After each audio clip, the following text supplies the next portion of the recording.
Hello, this is Encounters with Life. I'm Sean Abigail, your host. I thought I'd do another Best of Twitter or Best of X video, talking about some of the latest things that are being discussed in the Twitterverse. And this time, instead of reading the entire text of all of these tweets, I'm just going to comment a little bit. If you want to read the tweet in detail, I encourage you to pause the video and look it over. The last video was a little bit long because I was reading so much. So, first up, Ottawa lacks a mental capacity to think smarter about tariffs. This is from John Ivison, who writes for the National Post. Yeah, John is right. I think we have a failure of imagination, and I think that our political leaders are failing us. It seems like Danielle Smith is the only adult in the room. All right, on to the next. So, this is from Brian Lilly. The Globe and Mail newspaper, is reporting that the federal government is planning pandemic-level relief for workers and businesses hurt by the Trump tariffs. Well, yeah, I suppose so, but rather than spending a bunch of money that we don't have, because don't forget, the pandemic increased our national debt incredibly. Instead of spending a bunch of money we don't have, how about we deal with the root causes, inefficiency in our economy, in our public policy, how we deal with the border, how we deal with the Americans. How about we deal with those instead of just sending out checks? I know the current government loves to send out checks. It loves to have people grateful to them for all the money that they send. But how about we change that? All right, now we see the flight track of the C-17 Air Force plane, American Air Force plane that returned illegal immigrants from Guatemala to Guatemala. But look at the flight path. It looks very interesting because it did not fly over Mexico. The most logical path for it to go between El Paso and Guatemala City would have it flying over Mexico. And I guess Mexico did not give permission for the flight to go over Mexican territory, and for some reason Trump did not make an issue of it. Don't know, but seems from the flight path that it's pretty odd. All right, let's talk about the ultimate insider who is trying to be portraying himself as the outsider. This is Mark Carney, of course. He has been a powerful voice in the Liberal Party for a long time, an advisor to the Prime Minister, and now this famous photo from Justin Trudeau's wedding, a bunch of his groomsmen ended up as MPs, of course, and now they have all supported, all of the ones who are MPs here have supported Mark Carney. He's an outsider. Of course he is.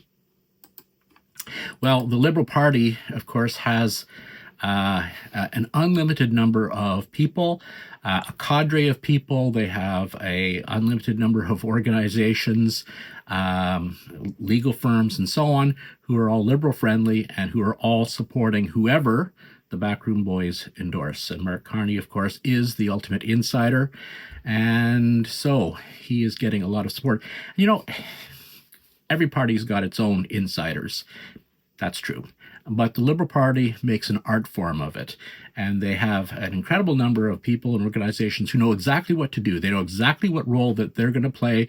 You go into politics, you get out, you get a job with a friendly firm, and so on. And a lot of these people are supporting Mark Carney. As for Mark himself, have a look at this. Mark is saying, well, maybe we shouldn't have a carbon tax. What he really means is the carbon tax is incredibly unpopular. The Conservatives have done a good job of talking about the carbon tax. Axe the tax is their motto.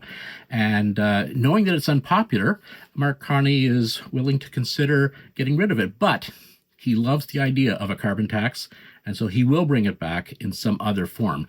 That's pretty much guaranteed. Well, let's talk about European politics for a minute. And one of the parties, the Alternative for Germany, AfD, is, I think the poll numbers I saw said that they were going to get something like 20% of the seats. And the press has labeled them as far right. I don't know too much about their politics. Some of the things that they say seem to make sense. Some of the things, I don't know. But I do know that any party that is slightly right of center, the press tars them with the far right says that they're on the far right. And that, of course, is to tar them. And I think rather than banning a political party, you just pent up the emotions. You just make people more radical. The way to deal with parties that have unacceptable beliefs and unacceptable policies is to come up with better ideas. Fight a battle of ideas. Don't try to, we're going to use the courts and get them canceled. That just makes things worse. What you do is you say, all right, maybe some of these people who have been leaning towards AFD, maybe they have legitimate concerns, and we should address some of their legitimate concerns. We should give them a reason to vote for some party other than the AFD. But no, the political left loves to cancel, and so that's what they're doing here in Germany. Now, last tweet for the day. This is a graph that should scare you. Excess males in Canada between the ages of 20 and 29. We have opened the floodgates for immigration, whereas previously immigration was this fantastically well-run thing that Canadians embraced entirely. Our political leaders have opened the floodgates and allowed in hundreds of thousands, even millions of people, and there is a demographic shift that is in progress. The excess males, the number of males versus females, has gone up, and that's a problem because when men marry, they tend to get more civilized. They tend to get more stable. They tend to make better decisions. It's good for a man, and it's good for society to have marriage.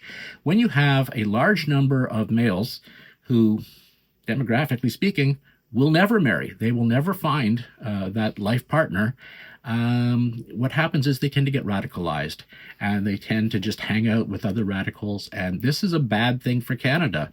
We should set our immigration policy so that we're bringing in roughly the same number of males and females. This graph really scares me. Well, those are my thoughts from Twitter for this week. Let me know what you think, and as always, appreciate every subscriber.